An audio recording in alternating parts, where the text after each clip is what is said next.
చాలా రోజు మళ్ళీ రేవతి గోపి మాతాజీ ఈ అవకాశాన్ని ఇచ్చారు. చాలా సంతోషం. జాహ్నవి దేవి గురించి మనం తెలుసుకోబోతున్నాము. జాహ్నవి దేవి మాతాజీ ఈమె ఎవరంటే శ్రీ నిత్యానంద ప్రభు యొక్క ధర్మపత్ని అన్నమాట. నిత్యానంద ప్రభు చైతన్య మహాప్రభు యొక్క ప్రధాన పార్షదుడు అనమాట. అంటే ఆయన మనకి తెలుసు బలరాముడి అవతారం అని కూడా. తర్వాత వచ్చేసి మనకి జాహ్నవీదేవి ఎప్పుడు పుట్టారంటే 16వ శతాబ్దంలో బెంగాల్లోని గ్రామంలో సూర్యదాస్ పండితులకు జన్మించారనమాట. అయితే చిన్నప్పటి నుండి ఆమె ఎక్కువ కృష్ణ భక్తిలోనే మునిగిపోయి ఉండేవాళ్ళు. ఆమె చిన్నప్పుడు పేరేంటంటే రత్నమాల. ఈమె నిత్యానంద మహాప్రభు బెంగాల్లో సంకీర్తన ప్రచారం చేస్తుండగా జాహ్నవీదేవిని వివాహం చేసుకున్నారనమాట. అయితే వీళ్ళిద్దరికీ వీరభద్ర అనే పుత్రుడు ఉంటారు. ఈ వీరభద్రుడు కూడా ప్రభువు కూడా గొప్ప వైష్ణవ ఆచార్యుడిగా మారుతారనమాట. తర్వాత ఏంటంటే నిత్యానంద మహాప్రభు ఎప్పుడూ కూడా ఒక మత్తులో ఉన్నట్లు ఈ బాహ్య ప్రపంచానితో లేకుండా ఎల్లప్పుడూ కూడా కృష్ణనామ సంకీర్తనలో మునిగిపోయి ఉండేవాళ్ళు అనమాట. సంసార జీవితం మీద ఆయనకి అంత పెద్దగా ఆసక్తి కూడా ఉండేది కాదు. జాహ్నవీదేవి ఏంటంటే ఆయన్ని ఎప్పుడూ తప్పుపట్టలేదు అనమాట, ఇలా ఉంటున్నారు అనేసి కూడా. ఇంకా ఆయనకి భక్తిలో సహాయంగా ఉండేవాళ్ళు అనమాట. ఇల్లు, ఆశ్రమము, భక్తుల సేవ అన్నీ కూడా తనే చూసుకునేది. తను ఎప్పుడు ప్రచారానికి వెళ్ళిపోయినా ఇవన్నీ కూడా జాహ్నవీదేవి చూసుకునేదన్నమాట. జాహ్నవీదేవి ఏంటంటే ఒక ఆదర్శమైన పతివ్రతగా మనము కొలుస్తారు చాలామంది. తర్వాత తన భర్త యొక్క గొప్పతనాన్ని ఎప్పుడూ కూడా ముందుకు తీసుకెళ్లేదన్నమాట. ఆయన గొప్పతనం అందరికీ చాటి చెప్తూ ఉండేది. తర్వాత నిత్యానంద మహాప్రభు డిసప్పేర్ అయిపోయిన తర్వాత జాహ్నవీదేవి ఒరిస్సా బృందావనంలో గౌడీయ వైష్ణవ దర్శనాల్ని అన్నిటినీ కూడా విస్తరింపజేయాలనేసి ఆమె పూనుకున్నారనమాట. ఆమె అందరినీ కూడా ఎలా చూసేవాళ్ళంటే ఒక బిడ్డలాగా, తల్లిలాగా చూసుకునేది. కాబట్టి భక్తులందరూ ఆమెను ఏమనేవాళ్ళు అంటే జాహ్నవి మాత, తను మాతగా జాహ్నవి మాత అని ప్రేమగా పిలుచుకునేవాళ్ళు అనమాట. స్త్రీలకు ఆమె ఇచ్చిన స్ఫూర్తి చాలా అనమాట, చాలా ఉండేదన్నమాట. ఆమె 16 శతాబ్దంలో స్త్రీలు ఎలా ఉండేవాళ్ళు, ఇంట్లో నుండి బయటకు కూడా వచ్చేవాళ్ళు కాదు కదా. కానీ ఆమె ఏంటంటే జాహ్నవీదేవి స్త్రీలు కూడా గురువుగా కాగలరని నిరూపించిందనమాట. ఆమె ఏంటంటే ఆమె దగ్గరనే ఎంతోమంది శిష్యులు చేసుకుంది. భక్తులకి ఎంతోమంది భక్తులు ఆమె దగ్గర దీక్ష తీసుకున్నారు. ఆమె ఎప్పుడూ చెప్పేది ఏంటంటే కృష్ణుడి దృష్టిలో స్త్రీ పురుష భేదం అనేది లేదు, భక్తి ఉన్నవాడే గొప్పవాడు, కృష్ణుని ప్రేమించి ఆ నామాన్ని పట్టుకో, మిగతావన్నీ కూడా ఆయనే చూసుకుంటారు అని చెప్తున్నారు అనమాట. ఆమె జీవితం ఏంటంటే మనకేం చెప్తున్నారు అంటే భక్తులకి ఏంటంటే లింగము, కులము, ధనము అనే అడ్డంకులు ఏమీ లేవు. హృదయంతోనే శ్రద్ధగా ఉంటే చాలు, అన్నీ ఆ భగవంతుడే చూసుకుంటారని చెప్తుంది అనమాట. మళ్ళీ ఇస్కాన్లో మనకి ఎక్కువ జాహ్నవీదేవి శ్రీ నిత్యానంద ప్రభుతో కలిసి పూజిస్తారనమాట. ఆమె కరుణ వల్ల కృష్ణ భక్తి మనకి సులభంగా లభిస్తుందని భక్తుల విశ్వాసం. ఎప్పుడూ కూడా ఆమె తెల్లని వస్త్రాలు ధరించుకొని ఉండేదన్నమాట.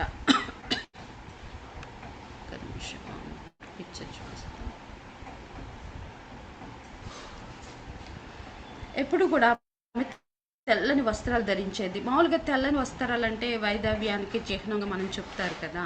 కానీ అదేంటంటే అది పవిత్రతకు సరళంగా ఒక చిహ్నం అనమాట. ఆమె చెప్తున్నారు ఆమె చేతిలో ఎప్పుడూ కూడా ఒక తులసి మాల అనేది ఉండేదన్నమాట. జాహ్నవీదేవి ఏంటంటే ఇంకా ప్రసిద్ధమైన కీర్తనలు ఎక్కువగా బెంగాల్లో ఉంటాయి. ఆమె ఎక్కువగా అలా ఉండేవి.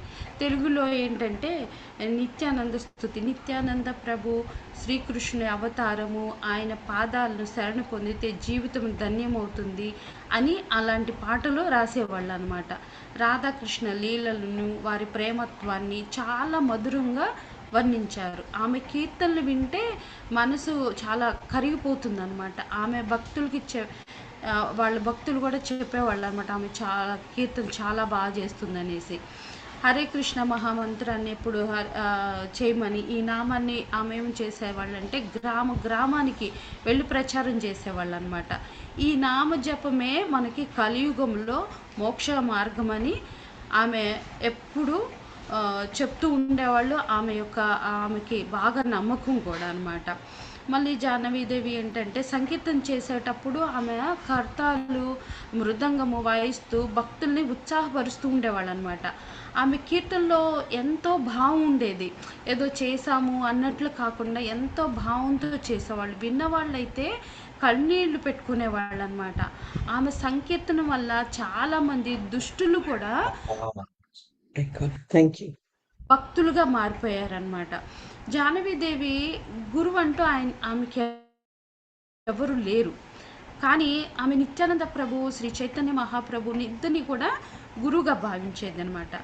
ఆమెకి నేరుగా కృష్ణుడి నుండి ప్రేరణ లభించింది కాబట్టి భక్తుల నమ్మకం ఏంటంటే, అందుకే ఆమెను ఏంటంటే స్వయంగా సిద్ధ వైష్ణవి అని అంటారనమాట.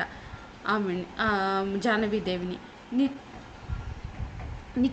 నిత్యానంద ప్రభు అంతర్ధానం అయిపోయిన తర్వాత ఏంటంటే ఆమె గౌడీ వైష్ణవుల మధ్య గొడవలు వచ్చాయి అనమాట. గొడవలు వస్తే కొందరు ఏంటంటే మేము వారసులమని గొడవలు పెట్టుకుంటూ ఉన్నారు. అప్పుడు జాహ్నవీదేవి మనమంతా చైతన్య మహాప్రభు యొక్క పిల్లలము, గొడవ పడితే భక్తి అనేది నశిస్తుందని అందరినీ ఒక చోట చేర్చాలని అనుకుందనమాట. అందుకనే ఆమె ఏం చేసింది, కేటూర్ అనే మహోత్సవాన్ని ప్రారంభించారనమాట. అదేంటంటే మనకి కీర్తన మేళ జరుగుతుంది చూడండి, అట్లా అనమాట.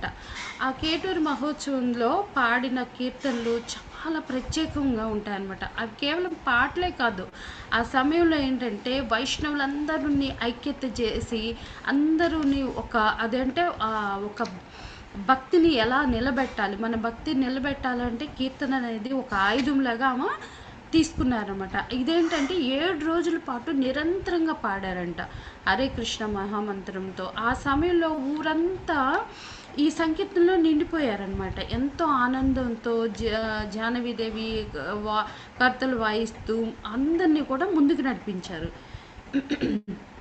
ఇంకా జాహ్నవీదేవి తర్వాత ఏంటంటే ఆ సమయంలో నిత్యానంద మహాప్రభు, చైతన్య మహాప్రభు కూడా వచ్చి డాన్సులు వేశారని, తర్వాత వాళ్ళని ఉన్న జనాలు అక్కడ ఉన్న వాళ్ళంతా భక్తులందరూ వాళ్ళని చూశారని, వాళ్ళ స్పర్శ వాళ్ళకి అందిందని వాళ్ళు చాలామంది అప్పుడు చెప్తూ ఉండేవాళ్ళు అనమాట. ఇంకా తర్వాత తను జాహ్నవీదేవి స్వయంగా రచించిన కీర్తనలు నిత్యానంద ప్రభు మహిమలను, కరుణను కీర్తిస్తూ నిత్యానంద రాయ, జయ జయ నిత్యానంద రాయ అని, నిత్యానంద మహాప్రభు కృష్ణుడు యొక్క అవతారం అని, ఆయన పాదసేవ మోక్షం అనేది ఆమె కీర్తన యొక్క సారాంశం అనమాట. అట్లా ఎప్పుడూ పాడుతూ ఉండేవాళ్ళు. అలాగే మనకి శ్రీనివాస ఆచార్యులు కేటూరి మహోత్సవంలో చాలా కీర్తనలు రచించి పాడారనమాట. అందులో వాటిలో ఇంకా ప్రసిద్ధి చెందింది ఏంటంటే గౌరపద తరంగిణి. ఇందులో ఏంటంటే చైతన్య మహాప్రభు రాధాభావంలో ఎలా నృత్యం చేశారో, ఎలా ఏడ్చి ఆయన ఏడుస్తూ అలా వర్ణించుకుంటా పాడారనమాట. ఈ కీర్తన ఏంటంటే భక్తులు కూడా చాలామంది ఆ పాటలు పాడినప్పుడు కీర్తనలతో భావావేశంతో కీర్తనలు చేశారనమాట. తర్వాత వచ్చేసి నరోత్తమదాస్ ఠాకూర్ కూడా ఈ ఉత్సవంలో హరిహరాయ నమ, కృష్ణ యాదవాయ నమ అనే పాట పాడారనమాట. అలాగే ఇంకా మనం జాహ్నవీదేవి గురించి తెలుసుకోవాలంటే జాహ్నవీదేవి కీర్తనలు చాలా సరళంగా ఉండేవి. ఆమె పాడుతుంటే హృదయానికి తాకేలా ఉండేది అనమాట. అందుకే వైష్ణవులు ఏంటంటే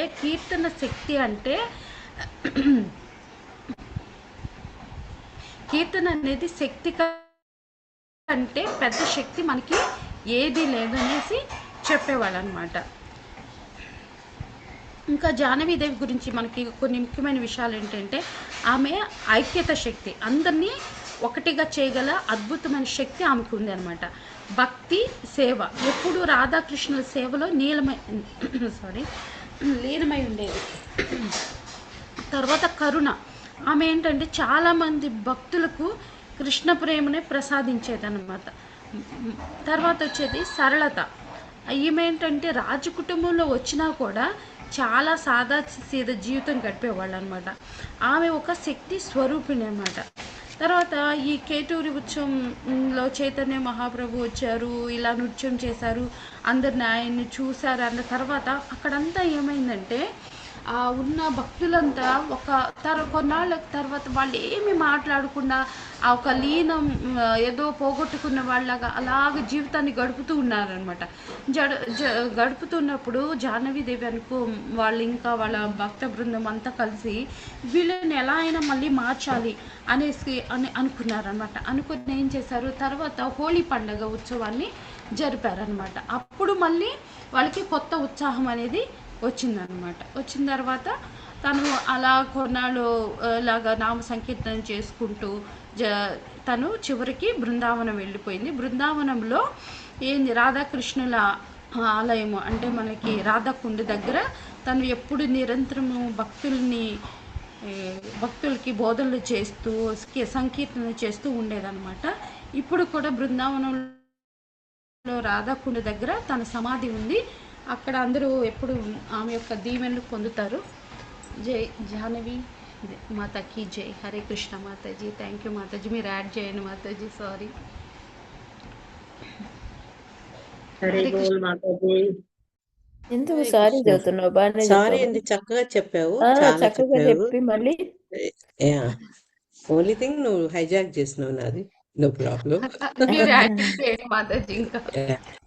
ఇప్పుడు దామోదరి చెప్పింది కదా మన నిత్యానంద ప్రభు యొక్క వైఫ్స్ గురించి, జాహ్నవమాత వీళ్ళ గురించి.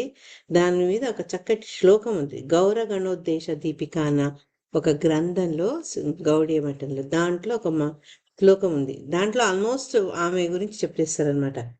శ్రీవారు నీరేవత వంశ సంభవే తస్య ప్రియేతే వసుధా చ జాహ్నవ శ్రీ సూర్యదాస్య మహాత్మనః సుతే కుకుద్దమరూపస్య చ సూర్యతేజసః అనంగమంజరీం కేచిత్ జాహ్నవం చ ప్రచక్షతే ఉభయం తు సమిచిరం పూర్వ న్యాయ సతమ్మతం. బలరాముడి భార్య అయినటువంటి వారిని రేవతి, వాళ్ళిద్దరే మళ్ళీ వసుధ జాహ్నవిగా జన్మ తీసుకున్నారు అని చెప్తారనమాట. ఎందుకంటే వాళ్ళు బలరాముడు నిత్యానంద ప్రభు ఒక్కరే. నిత్యానంద ప్రభు ఆయన బలరాముడు వచ్చినప్పుడు ఆయన భార్యలైనటువంటి వారిని రేవతి వసుధ జాహ్నవి రూపంలో వచ్చారనమాట. వాళ్ళిద్దరే కూడా సూర్యదాస్ అనే ఒక బ్రాహ్మణుడి యొక్క కుమార్తెలు అనమాట. శాలిగ్రామం అని మాయాపూర్కి సమీపంలోనే ఉందన్నమాట. నవద్వీప్ సమీపంలో ఉండి ఒక గ్రామానికి చెందిన వాళ్ళు. నిత్యానంద ప్రభు ఎప్పుడైతే ఆయన ప్రచారం చేస్తూ ఆ ప్రాంతాలకు వెళ్తారో ఈ సూర్యదాస్ ఆయన తన కుమార్తెలు ఇద్దరిని నిత్యానంద దాస్కి ఇచ్చి వివాహం జరిపిస్తారు. చాలా వేడిగా, చాలా గొప్పగా జరుగుతుంది ఆ ఉత్సవం. ఆయన నిత్యానంద ప్రభుకు వసుధ ద్వారా ఇద్దరు సంతానం ఉంటారు, ఒక పాప ఒక బాబు. కానీ జాహ్నవి మాతాజీకి సంతానం ఉండదు. కానీ వసుధామాత అంత తొందరగా ఆమె తన ఈ భూలోక లీలలు చాలించుకొని వెళ్ళిపోతారు. ఆ బాధ్యతలన్నీ జాహ్నవి మాతని చేస్తారనమాట. ఇంకేం చెప్తారంటే ఈ సూర్యదాసే పేరులో ఉన్నట్టే అంత సూర్యుని వంటి కాంతి గలవాడు అతను. అతను ఎవరు అంటే కుకుద్దమ అని రేవతికి ఎవరైతే తండ్రో మన ద్వాపరలో అతనే అన్నమాట. తర్వాత ఇంకొందరు ఏమంటారంటే జాహ్నవి మాత అనంగ మంజరి యొక్క ఆమె యొక్క అవతారం అని చెప్తారు. కానీ మనం చైతన్య చరితామృతంలో చూస్తే అనేక మంది వ్యక్తులు అనేక రకాలైనటువంటి గుర్తింపులతో చైతన్య మహాప్రభును సేవిస్తారనమాట. ఆయన యొక్క సేవకులుగా ఉంటారు. కాబట్టి ఇది రెండు కూడా సరైందే అని మన పెద్దలు భావిస్తుంటారు అనమాట. ఇది ఆమె యొక్క సంక్షిప్తంగా ఆమె గురించి చెప్తుంది. తర్వాత ఆల్మోస్ట్ దామోదరి చెప్పేసేసింది. కానీ ఇంకొంచెం అనమాట. ఎందుకంటే ఆవిడ గురించి మాట్లాడడం అనేది ఏంటంటే, ఈ మన గౌడీయ సంప్రదాయంలో చాలా పవిత్రమైనది. అవకాశాన్ని ఎవరు వదులుకోరు. ఆమె జీవితం, ఆమె చేసే సేవ, ఆమె ఓనరించిన భక్తి మనందరికి కూడా ఒక ప్రేరణ కలిగిస్తుందన్నమాట. దాన్ని కొంచెం అంటే మన దామోదరి చెప్పింది కాక ఇంకేదన్నా ఉంటే నేను యాడ్ చేసేందుకు చూస్తానమాట. మనందరికీ తెలిసిన నిత్యానంద ప్రభు పత్నిగా ఆమె ఎవరైతే చైతన్య మహాప్రభు అత్యంత సన్నిహితుడో సహచరుడో అతని యొక్క భార్య అన్నమాట జాహ్నవి. జాహ్నవి వస ఇద్దరు అక్కచెల్లెళ్ళ అతని భార్యలు. అయితే ఇది ఏంటంటే భౌతిక సంబంధమైనది కాదు ఆ బంధం, ఆధ్యాత్మ సేవకు ఒక చక్కటి యోగం అన్నమాట అది.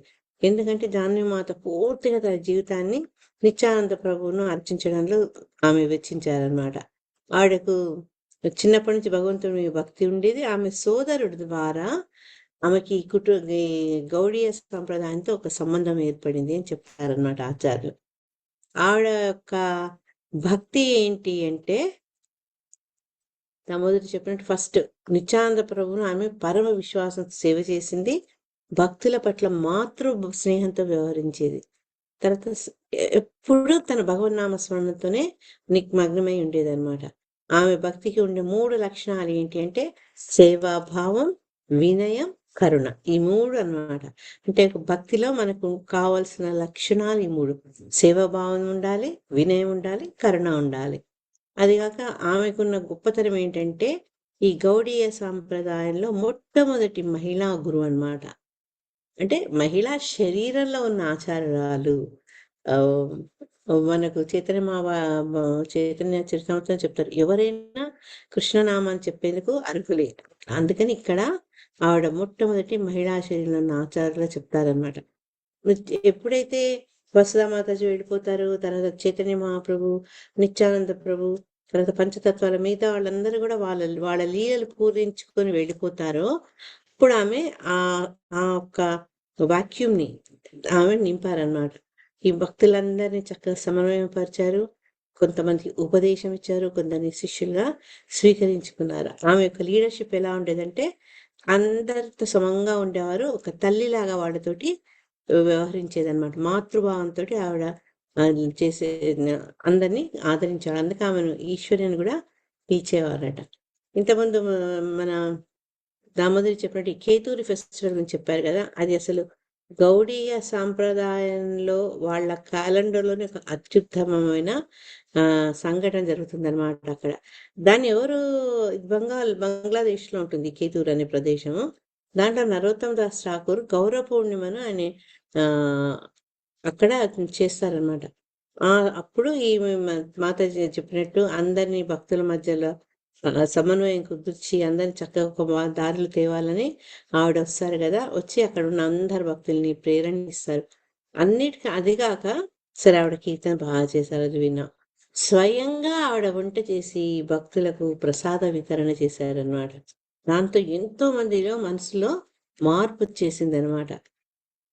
అది ఎప్పుడు అంటే 436 సంవత్సరాల క్రితం జరిగిందనమాట ఈ సంఘటన.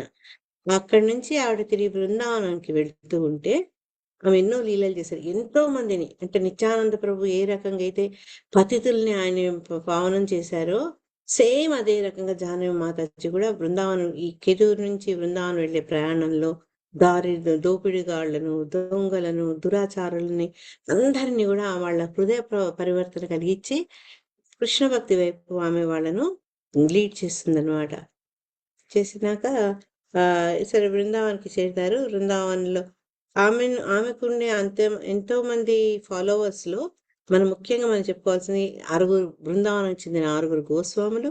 తర్వాత ఈ వీరభద్ర గోస్వామి అనే అతనికి ఆమె శిక్ష ఇచ్చారు, దీక్ష ఇచ్చారు.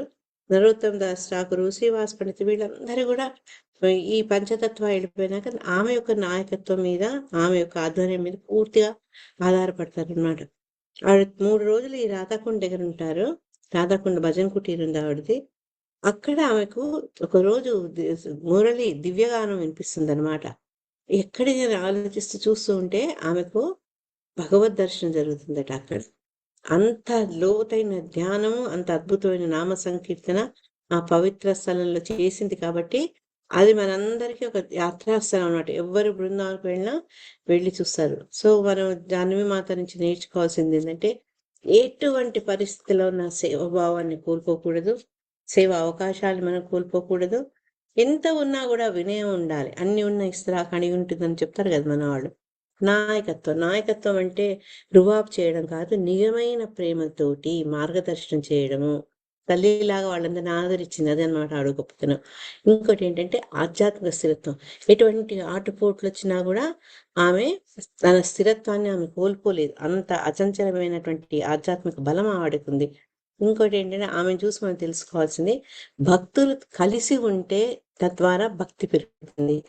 ఎట్లయితే మనం చిన్నప్పుడు కథ నేర్చుకున్నాము, 5 కర్రలు కలిపితే ఎవరు దాన్ని ఇరగొట్టలేరు, అదే ఒక్కొక్క కర్ర అయితే దాన్ని ఇరగొడతారు. ఆ రకంగా ఐక్యత, భక్తుల మధ్య ఐక్యత వల్ల మన భక్తి వృద్ధి చెందుతుంది అనమాట. కాబట్టి జాహ్నవి మాత జీవితం ఎట్లా అంటే మనం భక్తి మార్గంలో నడిచే వాళ్ళందరికీ ఆవిడ ఒక దీపశిఖ లాంటిది, మనకు మార్గం చూపిస్తుంది. సేవ, ప్రేమ, వినయం ఇవన్నీ మనం కూడా పాటించాలి. అట్లే ఆమె యొక్క ఆశీస్సులతో మన అందరం కూడా కృష్ణ భక్తిలో స్థిరంగా ముందుకు సాగాం. అయితే మన చైతన్య చరితామృతాన్ని రాసిన కృష్ణదాస్ కవిరాజ్ అనే ఈ వ్రజధామన్ మహిమామృత కూడా రాస్తారు. ఏది మనందరం చదువుకుంటాం కదా, జయ రాధే జయ కృష్ణ జయ వృందవాన శ్రీ గోవింద గోపీనాథ మదన మోహన్. దాంట్లో మనకు లాస్ట్ అనమాట. అంటే అమ్మ జాహ్నవి మాతను తలుచుకుంటూ అతను ఏం పాడతారంటే, శ్రీ జాహ్నవా పాద పద్మా కొరియా స్మరణ దీనా కృష్ణ దాసా కోయే నామా సంకీర్తన. దాని అర్థం ఏంటంటే నిత్యానందం యొక్క పత్ని అయినటువంటి జాహ్నవీదేవి యొక్క పాద పద్మాల్ని గుర్తు చేసుకుంటూ నేను అంటే ఒక పతితుడైనటువంటి ఈ భక్తుడు కృష్ణచంద్ర కవిరాజు ఆయన భగవంతుని యొక్క దివ్యనామాన్ని పలుకుతున్నారు అని ఆమె కటాక్షాన్ని తద్వారా కృష్ణ భక్తిని పొందే ప్రయత్నాలు చేస్తారనమాట. సో ఈ ఆవిడ ప్రేరణతో మనందరం కూడా భక్తి మార్గంలో ముందుకు వెళ్తాం. జాహ్నవి మాత యొక్క ఆశీస్సులు కోరుకుంటూ హరే కృష్ణ, జాహ్నవి మాతకు జై. అనుకోకుండా 2 సార్లు మనం చెప్పుకున్నాం, ఇంపార్టెంట్. హరే కృష్ణ. నైస్ మాతాజీ. హరి బోల్ మాతాజీ. హరి బోల్. హరి బోల్. హరే కృష్ణ. ప్రణామాలు మాతాజీ. ప్రణామం మాతాజీ. చెప్పండి సార్. మాతాజీ ఈమెనేనా ఒక మాల? ఎవరైనా ఇంకా ఇది కూడా ఉంది కదా, అది కూడా చూడండి. ఎవరైనా చెప్పే పని అయితే ఈరోజు మనకి మధు పండిత్ ఆయన కూడా యాక్చువల్గా గోస్వామి కిందే చెప్తారనమాట. మధు పండిత్ అయింది వాళ్ళ తిరోభావదినం అనమాట. అయితే నేను ఎక్కువగా నాకు రకరకాల ఇన్ఫర్మేషన్ దొరుకుతూ ఉన్నాయి దీని గురించి సెర్చ్ చేస్తూ ఉంటే. అనుకోకుండా ఇంద్రజిమ్న స్వామి మహారాజ్ రీసెంట్గా ఒక లెక్చర్ పెట్టారనమాట దీని గురించి వెతుకుతూ ఉంటే. సో దాంట్లో నాకు అంటే కొన్ని పాయింట్స్ దాంట్లో నచ్చినవి అవి అవి చెప్తూ ఉన్నాను నేను. మొత్తం లెక్చర్ అయితే చాలా పెద్దది, ఆయన గురించి ఎక్కువ లేదు ఆ లెక్చర్లో. అయితే ఎక్కువ ఫిలాసఫీ ఉంది దాంట్లో. మనకి మధు పండిత్ గురించి ఏమున్నాయో ఆ పాయింట్స్ తీసుకుందాము. అయితే నృసింహ స్వామి మహారాజ్ ఏం చెప్తున్నారంటే, మధు పండిత్ అనే ఆయన గదాధర్ పండిత్ యొక్క శిష్యుడు అనమాట. మన గదాధర్ పండిత్ ఎవరు మనకి బాగా తెలుసు అందరికీ కూడాను. ఆయన శిష్యుడు అనమాట. అయితే ఈయన ఎక్కడ జన్మ తీసుకున్నారు ఏంటి అనేది ఎవరికీ కూడా సరిగ్గా ఐడియా లేదు. కానీ కొంతమంది ఏం చెప్తూ ఉంటారంటే, బెంగాల్లో 1940లో ఆయనకి జన్మ అని 1840లో ఆయనకి జన్మ అయింది అనేసి చెప్తూ ఉంటారనమాట. సో అది క్లారిటీ అయితే లేదు అని ఇంద్రజిమ్న స్వామి మహారాజ్ చెప్పారు. సో అయితే ఆయన పెరిగి కొన్ని రోజులు బెంగాల్లో ఉండి ఆ తర్వాత జగన్నాథపురి వెళ్ళడము, చైతన్య మహాప్రభుకి చాలా క్లోజ్గా ఉండేవారంట. ఎప్పుడు ఎక్కువగా ఆయన సౌత్ ఇండియా టూర్ అంతా తిరిగారు కదా, అప్పుడు సౌత్ ఇండియా టూర్ అంతా కూడా ఈయన కూడా మధు పండిత్ కూడా వెళ్ళారంట చైతన్య మహాప్రభు తోటి అని చెప్తారనమాట. అయితే ఇంద్రధనుడు స్వామి మహారాజ్ చెప్తున్నారు, నేను ఒక వన్ మంత్ 2 months గాను ఈయన గురించి వెతుకుతూ ఉంటే, రీసెర్చ్ చేస్తూ ఉంటే, మనకి ఎలాగైతే ఇప్పుడు జయపతాయ స్వామి గురు మహారాజు ప్రభుపాదుల వారికి మనకి ఎట్లా అయితే ప్రణామ మంత్రం ఉందో, ఆయనకి కూడా మధు పండిట్కి కూడా ప్రణామ మంత్రం ఉందంట. అది ఏంటి అంటే మధు స్నేహ సమాయుక్తం. ఓకే, మధు స్నేహ సమాయుక్తం ప్రేమ శక్తం మహాశయం. ఆయన ఎప్పుడు ఆ ప్రేమ ప్రేమ అని దాంతోనే ఉండేవారంట. వృందవాణి రసారథం. ఆయన ఎప్పుడు కూడా బృందావనము రాసలీల వీటి గురించే ఎప్పుడు ఆలోచిస్తూ ఉండేవారంట. వందే శ్రీమధు పండిత అనేసి ఈ ఒక్క ప్రణామ మంత్ర ఉంది అనేసి ఎంత అంటే నేను ఆ అంటే ఇంద్రజీవ సమారాజ్ అంత ఆనందపడిపోతూ చెప్తుంటే నాకు చాలా అదొక ఒక గూస్ బంప్స్ లాగా అనిపించింది అనమాట. అంటే ఈ రీసెర్చ్లో ఒక్కొక్కళ్ళ గోస్వాములు కాకుండా ఇంకా మనకి చాలా మంది ఉన్నారు, వాళ్ళందరి కూడా ప్రణామ మంత్రాలు ఉన్నాయి అనేసి వెలికి తీసి మరీ చెప్తున్నారు అనమాట. అలాంటి శ్రీమధు పండిత్కి ఆయన ఎంతో పెద్ద గొప్ప ఆయనకి నేను నమస్కారం అర్పించుకుంటున్నాను. ఆయన ఎలాంటి వారు అంటే ఎప్పుడు కృష్ణ ప్రేమతోనే బంధించబడి ఉండేవారు. ఇంకా ఎంత హనీ ఎంత స్వీట్గా ఉంటుందో అంత ఇదిగా కృష్ణుడి మీద ఎఫెక్షన్ పెట్టుకొని ఉండేవారు. ఇంకా ఎప్పుడు కూడా ఆయన మెడిటేషన్ అంతా కూడాను కృష్ణుడి మీద రాసలీలల మీద చేసేవారు అని చెప్పేసి చెప్పారనమాట. ఆయన ఎప్పుడు మధు పండిత్ ఎవరు అంటే అదే గోపి మండలి ఉంటది కదా, ఎవరైతే చంపకలత వాళ్ళ గ్రూప్ లో ఉంటారంట ఆయన ఎప్పుడు కూడాను. ఇంకా ఆయన బర్త్ అనేది మనకి సరిగ్గా లేదు అని చెప్పుకున్నాం కదా. అయితే కొన్ని రోజులు జగన్నాథపురిలో చైతన్య మహాప్రభుతో ఉన్నారు. అప్పుడే గదాధర్ పండిత్ దగ్గర నుంచి ఆయన ఆమ్, ఆయన శిష్యుడిగా, గదాధర్ పండిత్ ఆయన శిష్యుడిగా యాక్సెప్ట్ చేస్తారు. అయితే గదాధర్ పండిత్ మన అందరికీ తెలుసు, ఎప్పుడైతే ఆయన అది వదిలేసి నేను వెళ్తాను మీతో పాటు బృందావనం వస్తాను అంటే చైతన్య మహాప్రభు ఏం చెప్తారు? ఎవరికైనా గుర్తుందా? హరే కృష్ణ. క్షేత్ర సన్యాసం చేసావు, నువ్వు రాకూడదు అని నువ్వు చెప్తారు. క్షేత్ర సన్యాసి, నువ్వు ఇక్కడి నుంచి కదలడానికి లేదు అని చెప్తారనమాట. అయితే ఈయన ఏంటంటే మధు పండిత్కి ఏంటంటే ఎప్పుడు కూడా శ్రవణం అంటే ఎంత ఆసక్తి అంటే ఎప్పుడు చూడు వైష్ణవుల దగ్గర గురువుల దగ్గర ఎప్పుడు భాగవతం వినే పని అనమాట. ఆయన ఆల్రెడీ స్కాలరు. ఎలా అయితే ఒక గురువుకు మించిన శిష్యుడు అంటారో ఆ టైప్లో గదాధర్ లాగే ఆయన కూడా భాగవతంలో 18,000 శ్లోకాల్లో కూడా పెద్ద స్కాలర్ అంట ఆయన. అయినప్పటికీ కూడా ఏ రోజు కూడా గురువు ద్వారా కానీ మిగతా వైష్ణవుల దగ్గర కానీ వినడం అంటూ ఉండేవారు. సో అలా వినడం వినడం వినడం శ్రవణం వలన ఆయనకి ఎంత కోరిక కలిగిందంటే నాకు కూడా బృందావనం వెళ్ళిపోవాలి, నేను ఇంక ఇక్కడ ఉండలేను అనే కోరిక కలిగిందంట. ఎప్పుడైతే గదాధర్ పండిత్కి అది వెళ్ళడానికి కుదరలేదు బృందావనం, అప్పుడు ఆయన పర్మిషన్ మధు పండిత్కి ఇస్తారంట. సో అప్పుడు మధు పండిత్ అక్కడికి బృందావనం వెళ్తారంట. సో బృందావనం వెళ్ళిన తర్వాత ఆయనకేంటి ఓన్లీ ఈ వినడం వరకే, ఈ రాధాకృష్ణుల గురించి వినడం ఇదెంత అని అనమాట. సో ఇంకా అలా వింటూ ప్రతి వనము అంటే ఆ 12 వనాలు ఏవైతే ఉన్నాయో ప్రతి వనములో కూడా ఆయన ఎంత పిచ్చివాళ్ళలాగా అనమాట. ఎక్కడ నువ్వు ఎక్కడ రాధ రసవిహారి ఎక్కడ, లేకపోతే శ్యామసుందర్ ఎక్కడ, గోపీనాథ్ అలా అని తిరుగుతూనే ఉండేవారంట. చెట్టుని పుట్టని అందరినీ అడుగుతుండేవారు, నువ్వు నీకు చూసావా, నువ్వు చూసావా అని. ఎలా అయితే మనకి గోపికా గీతంలో మనం చూస్తాం కదా, ఎవరిని చూసినా కృష్ణుడు అనుకొని వాళ్ళని అడగడం మొదలు పెడుతూ ఉంటారు, మీరు ఎక్కడైనా చూసారా కృష్ణుడిని అని. ఆ విధంగా ఆయన అయితే అక్కడ మనకి ఇంద్రజిమ్న స్వామి మహారాజ్ చెప్తూ ఉన్నారనమాట. భగవంతుడంట ఆ ఆ 2 విషయాలు చెప్తారంట. ఏంటంటే ఒకసారి కృష్ణుడు చెప్తాడంట ఒక దాంట్లో, ఇది ఏంటంటే ఎప్పుడైనా నాకు బాగా అంటే చాలా దగ్గరైన వాళ్ళని కలవాలా లేకపోతే విరహంతో ఉండాలా అని అంటే నేను ఏం చూస్ చేసుకుంటాను అంటే వాళ్ళని కలవకుండా విరహంతో ఉండడమే చూస్ చేసుకుంటాను. ఎందుకు అని అంటే ఇప్పుడు నేను ఒకవేళ కలిశాను అంటే వాళ్ళని ఒక్కసారే కలుస్తాను. అలా కాకుండా నేను ఆ విరహంతో ఉన్నాను అంటే ఈ 3 లోకాల్లో ఎన్నోసార్లు వాళ్ళని కలుస్తుంటాను. ప్రతిదీ చూసినప్పుడల్లా వాళ్ళని గుర్తు తెచ్చుకుంటూ ఉంటాం కదా.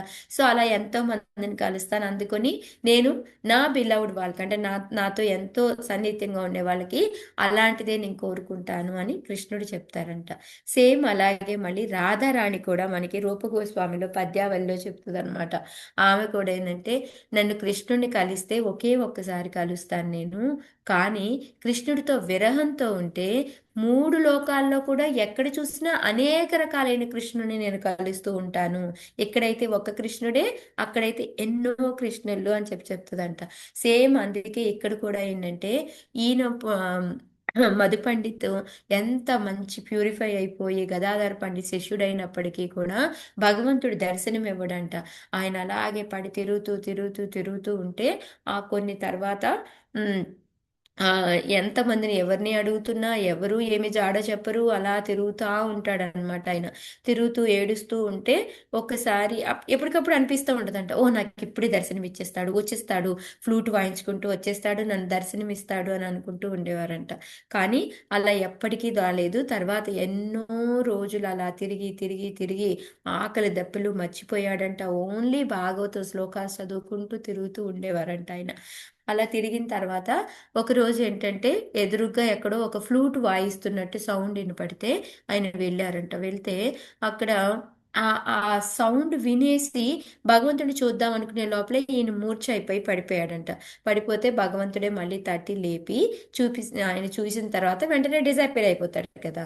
సో అయిపోతా ఉంటే ఈయన అడుగుతాడంట, నువ్వు అలాగా వెంటనే కనుక డిజైపేర్ అయిపోతే ఎట్లాగా, నాకు అట్లా కాకుండా నువ్వు కంటిన్యూస్గా నాకు దర్శనం ఇచ్చేలాగా ఉండాలి, నాకు అంటే ఈ కలియుగానికి అది సంభవం కాదు, సో అందుకొని నేను అదేమి చెయ్యలేను, సారీ అని చెప్పేసి వెంటనే అంట నేను నీకు ఒక విగ్రహ రూపంలో నేను ఆవిర్భవిస్తాను, దాన్ని తీసుకెళ్ళి నువ్వు చేసుకో అని చెప్పి ఈ గోపీనాథ్ రూపంలో ఆయనకి దర్శనం ఇస్తారంట. ఇచ్చిన తర్వాత ఆ గోపీనాథే తర్వాత ఆయన మళ్ళీ వెళ్ళి ఆ చెట్లు మధ్యలో ఎక్కడ నాకు ఆవిర్భవిస్తాను అని చెప్పారు కదా, అవన్నీ ఎత్తుక్కుంటూ ఉంటారంట. ముళ్ళ పొదలు, చెట్లు ఇలా అన్ని తీసుకుంటూ ఉంటే కొంచెం దూరంలో మళ్ళీ గోపీనాథ్ ప్రత్యక్షం అవుతారంట.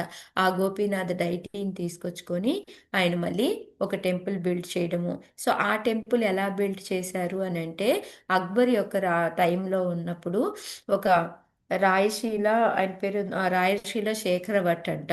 ఆయన ఏంటంటే వాళ్ళకి రాజపుత్రులు కదా. సో ఆయనకి అక్బర్ వచ్చినప్పుడు ఎంతో ఆనందంతో బోల్డ్ అంత మనీ ఇస్తే దాంతో టెంపుల్ని కన్స్ట్రక్షన్ చేస్తారంట.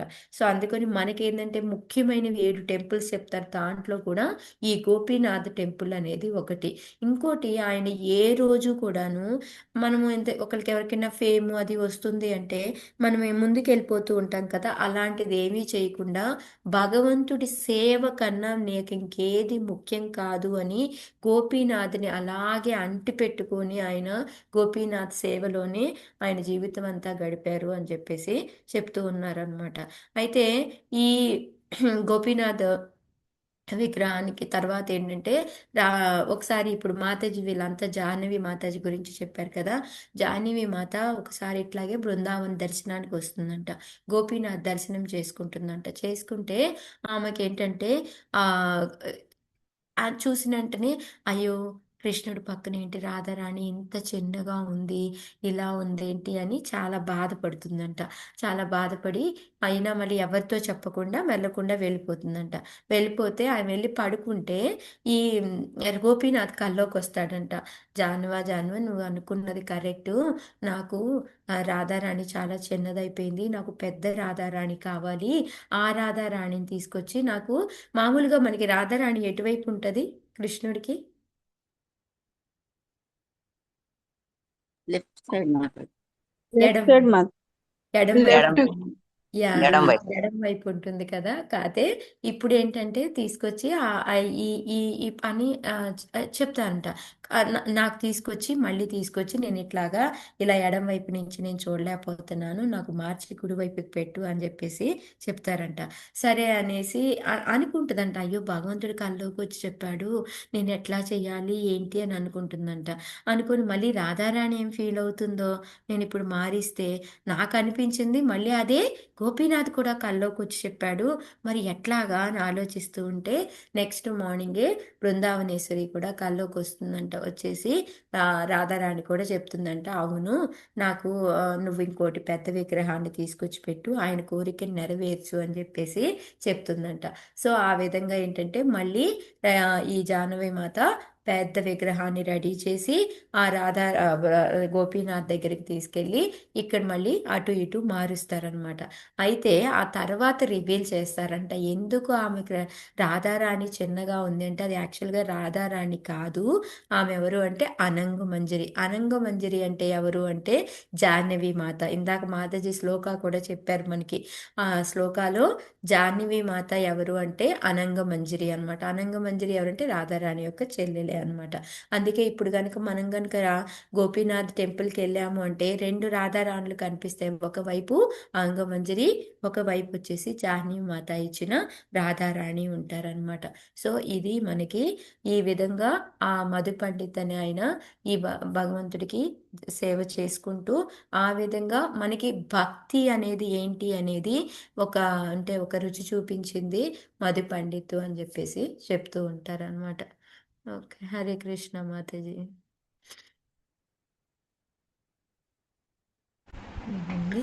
పూజిస్తారు. యా సో సీతాదేవి గురించి తెలియని వాళ్ళు భారతదేశంలో ఉండడం చాలా అరుదు అనే చెప్పొచ్చు. ఎందుకంటే రామరాజ్యంలో సీతమ్మ వారికి ఎంతో ఇంపార్టెన్స్. ఆయన అర్ధాంగి. ఆమె యొక్క విశిష్టమైనటువంటి వ్యక్తిత్వానికి ప్రతి ఒక్కళ్ళు కూడా మన ముగ్ధులైపోతారనమాట. మన హైందవ మతం ప్రకారం రామచంద్ర వారు విష్ణు అవతారం అయితే సీతమ్మ లక్ష్మీదేవి అవతారం అని కూడా చెప్తారనమాట. అదిగాక ఈ రామాయణాన్ని ఏమంటారంటే సీతాయా చరిత్రం మహత్. ఆమె యొక్క చరిత్రం ఒక్క రాముల వారిదే కాదు, సీతమ్మ చరిత్రం కూడా ఇది రామాయణం అని విషయాన్ని చెప్తుంటారనమాట. ఆవిడ మనందరికీ తెలుసు. జనకుడికి తను ఆయన దున్నుతూ ఉంటే ఒక పెట్టెలో లభిస్తుంది అనమాట. జనకునికి ఆమె తల్లి పేరు సునాయన, వాళ్ళిద్దరికి ఆవిడ లభిస్తుంది అనమాట. వాళ్ళు చాలా అల్లారు ముద్దుగా పాపను పెంచుకుంటారు. ఆమె నిజానికి భూదేవి కుమార్తె, అందుకే తను అయోనిజ అంటారు. తర్వాత ఇంకా జానకి, మైథిలి, వైదేహి, రమ, ఈ రకంగా ఎన్నో రకాల పేర్లు ఉన్నాయి అన్నమాట ఆవిడకి. తర్వాత నాగర్ చాట్లో లభించింది కాబట్టి ఆమెకు సీత అని కూడా ఒక పేరు అన్నమాట. వాళ్ళు చాలా ముద్దుగా చూసుకునేవాళ్ళు. ఒకసారి ఒక సందర్భంలో దశరథుడు చూశాడు, తను బంతితో ఆడుకుంటూ బంతి వెళ్తే ఒక బరువైన పెట్టెను సునాయాసంగా పక్కకు జరిపి ఆ బంతిని తీస్తుంది అనమాట. అది చూసి అతను ఆశ్చర్యపోతారు. ఎందుకంటే అది చాలా పవిత్రమైనటువంటి శివధనుస్సు ఉంచినటువంటి పెట్టె. అది ఎంతో మంది బలమైన వాళ్ళు మోస్తే గానీ అది దాన్ని జరపలేరు. అట్లాంటిది అలవోక ఆవిడ జరిపి ఆ బంతి తీసుకుంటే ఇప్పుడు అనుకుంటాను అనమాట, ఈ శివధనస్సును ఎత్తి దానికి విల్లు కూర్చిన వాడికే నేను తన కూతుర్ని ఇస్తాను అనుకుంటారనమాట ఎవరు జనక మహారాజు. తర్వాత మనందరికీ తెలిసిందే రాముల వారు రావడం, తర్వాత ఈ విశ్వామిత్రుడు వెంబడి రామలక్ష్మణుడు వెళ్ళి ఆయన యాగాన్ని రక్షించి తిరుదారిలో అహల్య శాప విమోచన కలిగించి జనక మహారాజు సభకు రావడం, తర్వాత విశ్వామిత్రుని యొక్క ఆజ్ఞతోటి ఆయన యొక్క పర్మిషన్ తోటి రాముల వారు ఆ ధనస్సు ఎత్తడమే కాదు దానికి తాడు కూడా చేరుస్తారంట. ఆ సందర్భంలో విల్లు విరిగిపోవడం, సీతాదేవి వచ్చి ఆయన నివారించడం. ఈ రకంగా జనకుడు ఏ రకంగా అయితే శక్తివంతుడైన భర్త రావాలనుకున్నారో ఆ రకంగానే తీరుతుందనమాట. నేపాల్లో ఉన్న జనక్పురి సీతమ్మ వారి జన్మస్థలం అని చెప్తారు. మన దాంట్లో చాలా మంది వెళ్ళారు. దివ్యగోలోకేశ్వరి వీళ్ళంతా కూడా యాత్ర నుంచి వెళ్ళి రామాయణ రిలేటెడ్ ప్లేసెస్ లో ఇప్పుడు జనకపురి కూడా చూశారనమాట. అయితే సీతమ్మ వారి గొప్పతనం ఏంటంటే ఆవిడ ఎంత మృదువో ఆమె యొక్క పాతివ్రత్యం అంత దృఢమైంది. ఆమె యొక్క నిశ్చయం కూడా. ఎప్పుడైతే కైకేయి రాముణ్ణి 14 ఏళ్ళు వనవాసంకి వెళ్ళమన్నారో ఆమె ఒక్క రాముల వారి గురించి అడిగింది, సీతమ్మని అనలేదు. కానీ కాలు కింద వేసి కందిపోయేంత సుకుమారి ఆమె. భర్తతో పాటు అన్ని వైభవాలు వదిలిపెట్టి అడవులకు వెళ్ళేందుకు తను స్వచ్ఛందంగా ముందుకు వస్తుందన్నమాట. ఆ ప్రయత్నంలో అతను వలదని వారించినప్పుడు కొన్నిసార్లు పరుషంగా కూడా మాట్లాడుతుంది. ఇదే విషయం ఆమె సుందరకాండలో హనుమంతుని కూడా చెప్తుందన్నమాట, ఈ స్థితికి కారణము నేను అతను పట్ల చాలా కఠినంగా ప్రవర్తించడం అని చెప్తారనమాట. సరే ఆమె రావణుని చెరసాల్లో చాలా బాధపడతారు. అంత రాక్షసుల మధ్య ఉన్నా కూడా తన యొక్క నిశ్చయాన్ని ఆమె ఎక్కడ కోల్పోలేదు. భయపడకుండా రావణాసుని ఆమె ఎదిరించేది. అతని యొక్క బెదిరింపులకు లొంగిపోలేదు. రాముల వారు వచ్చి తనను తప్పకుండా కాపాడుతారు, సంపూర్ణ విశ్వాసం కూడా ఉంటుంది. అందుకే హనుమంతుడు వచ్చి తను ఎప్పుడైతే కనుక్కున్నారో లంకలో, నేను తీసుకెళ్తా తల్లి నా భుజాల మీద అంటే వాడు కాదంటుంది అనమాట. రాముల వారి యొక్క పరాక్రమం అందరికీ తెలవాలి, ఆయన ద్వారా నేను రక్షించబడాలి అని చెప్తారనమాట. సో వారి యొక్క కరుణ మనకి కాకాసురుని కథ ద్వారా కూడా తెలుస్తుంది. అంటే తనకు అపకారం చేసిన వాళ్ళకు కూడా ఉపకారం చేసే ఉదాత్తమైన గుణం ఆవిడది.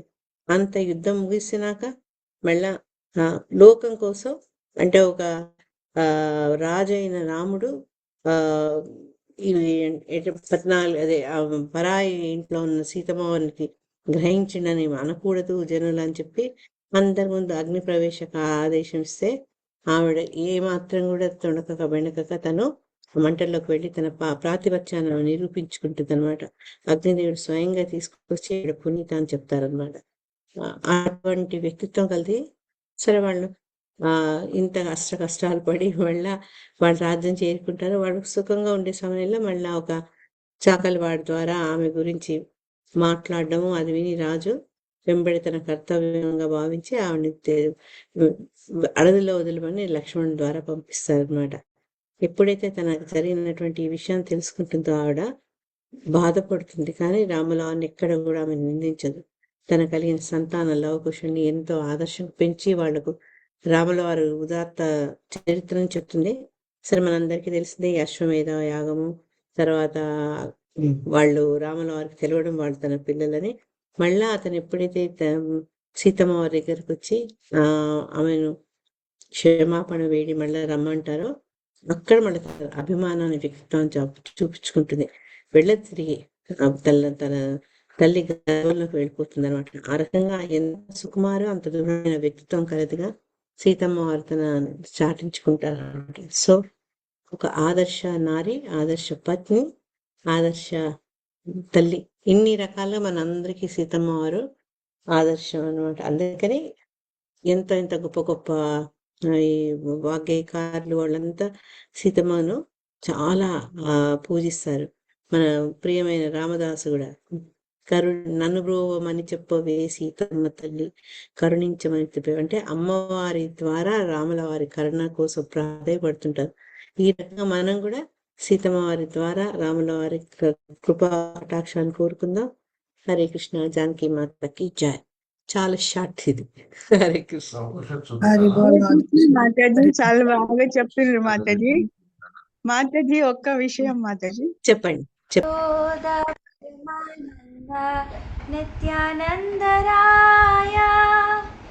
అభిమాన శూన్య నేతాయ నగరే బిడాయ అకరోద పరమానంద నిత్యానందరాయ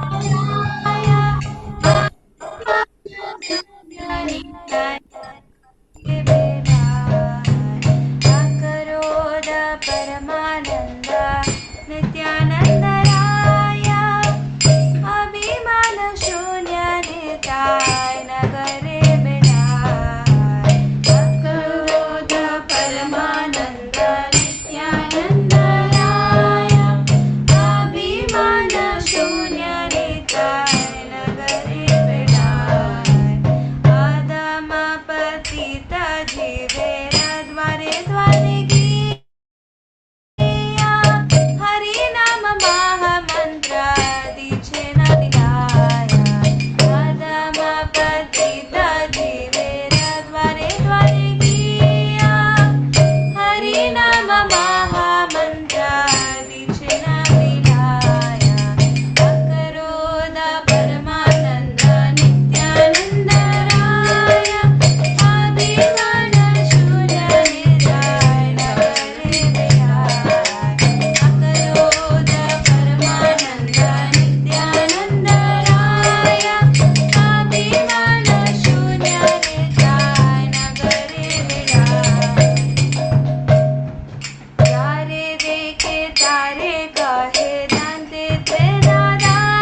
भगवान की जय।